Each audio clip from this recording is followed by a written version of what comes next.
नमस्कार। आज के इस नए एक्सप्लेनर में हम सिर्फ एक बचपन की मशहूर कहानी नहीं दोहरा रहे हैं, बल्कि ह्यूमन बिहेवियर, लालच और सुरक्षा पर आधारित एक बहुत ही डीप केस स्टडी पर बात करने वाले हैं।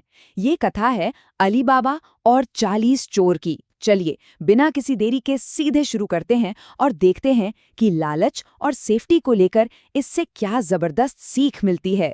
सबसे पहले एक असाधारण और गहरी सोच वाले सवाल पर गौर करते हैं। सोचिए, अगर अचानक किसी को सोने का एक छिपा हुआ पहाड़ मिल जाए, तो क्या ये एक वरदान होगा या एक भयानक श्राप? सुनने में तो यही लगता है कि अचानक अमीर बन जाना सारी परेशानियां हल कर देगा, लेकिन आगे इस विश्लेषण में हम देखेंगे कि बेहिसाब दौलत कैसे कैसे चुनौतियां और मुसीबतें ला सकती है, जिसकी कल्पना करना भी मुश्किल है। कहानी की शुरुआत होती है पूरब के एक देश में, जहां अली बाबा नाम का एक गरीब लकड़हारा रहता था।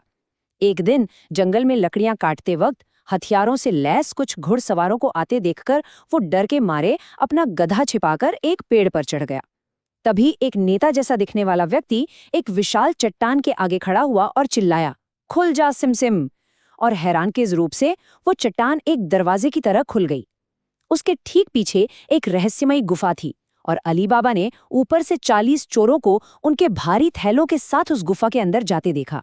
जब सभी चोर चले गए तो अली बाबा ने भी उन्हीं जादुई शब्दों का इस्तेमाल करके उस गुफा का दरवाजा खोला। अंदर देखा तो हीरे जवाहरात, रेशम और सोने चांदी के बड़े बड़े ढेर थे। लेकिन यहाँ सबसे खास बात है अली बाबा का संयम और उसकी समझदारी। लालच में आकर सब कुछ लूटने की कोशिश बिल्कुल नहीं की गई। उसने सिर्फ 3 बोरे सोने लिए और बहुत ही सावधानी से वो वहां से निकल गया।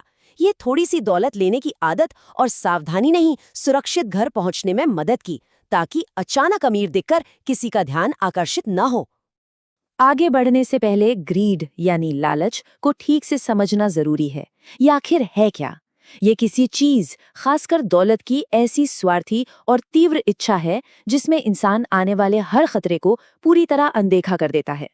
ये लालच आगे की कहानी का सबसे बड़ा टर्निंग पॉइंट है, क्योंकि जब अली बाबा की पत्नी ने नापने वाले कटोरे का इस्तेमाल किया और अली बाबा के भाई कासिम को इस खजाने के बारे में पता चल गया, तो यही लालच औकात से बाहर निकलने वाला था। अब इन दोनों भाइयों के फैसलों में जमीन आसमान का अंतर देखिए। यहाँ पता चलता है कि सब कुछ गलत कहाँ हुआ। एक तरफ अली बाबा की सावधानी है, उसने सिर्फ 3 बोरे लिए, सतर्क रहा और आसानी से बच गया। दूसरी तरफ कासिम, जो पहले से ही एक व्यापारी था, पूरी तरह लालच में अंधा हो गया। वो अपने साथ पूरे 2 खच्चर लेकर गुफा पहुंच गया।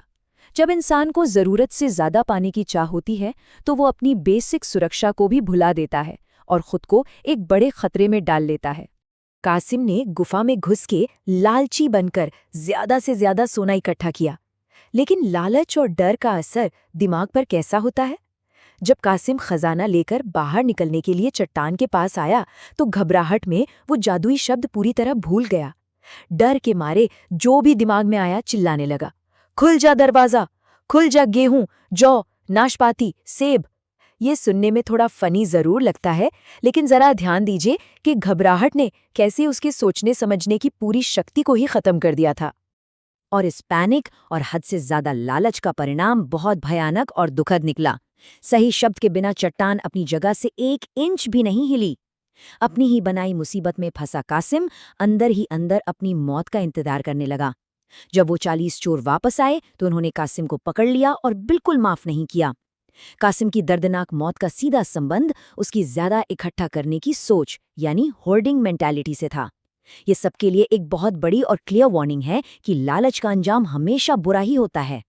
कासिम के वापस ना आने पर अली बाबा ने हिम्मत करके गुफा से उसका पता लगाया और चुपचाप सब कुछ संभालने का फैसला किया। लेकिन दोस्तों, कहानी यहाँ खत्म नहीं होती। अब एक भयानक और डरावना खतरा अली बाबा और पूरे परिवार पर मंडरा रहा था। 40 उन चोरों को समझ आ गया था कि उनका राज अब खुल चुका है और अब वो 40 खतरनाक चोर बदला लेने के लिए बेचैन थे।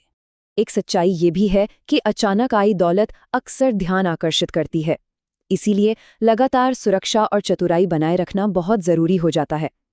चोरों ने जल्दी ही ध्यान दिया कि उनका खजाना लगातार कम हो रहा है। उनके नेता ने फैसला किया कि इस नए अमीर का पता लगाना ही होगा।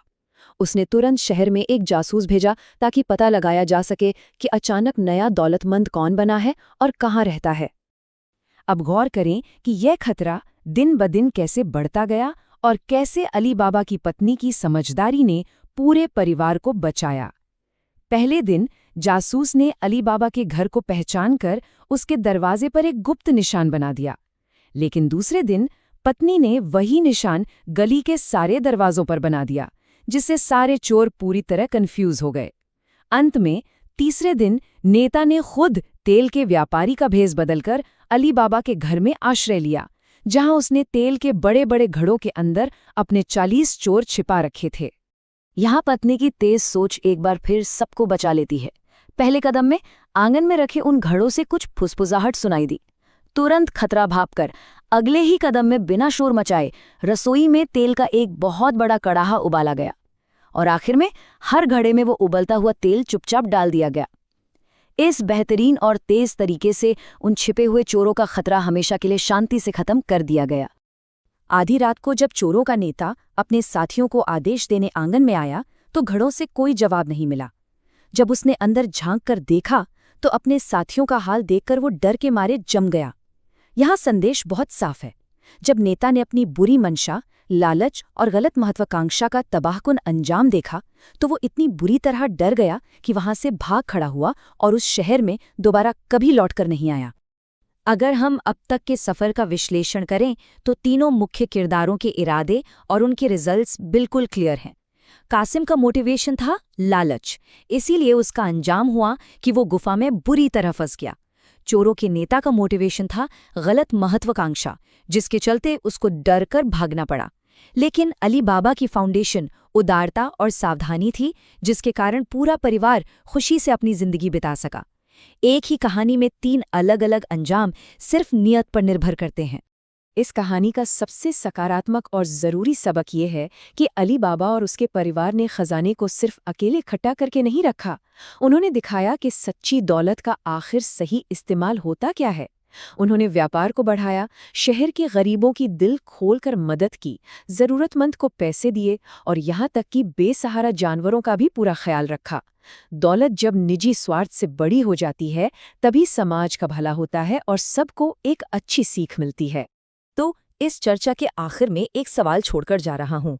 अगर सोने को सिर्फ इकट्ठा करने और लालच से तबाही आती है तो असली दौलत का हकीकत में क्या मतलब है?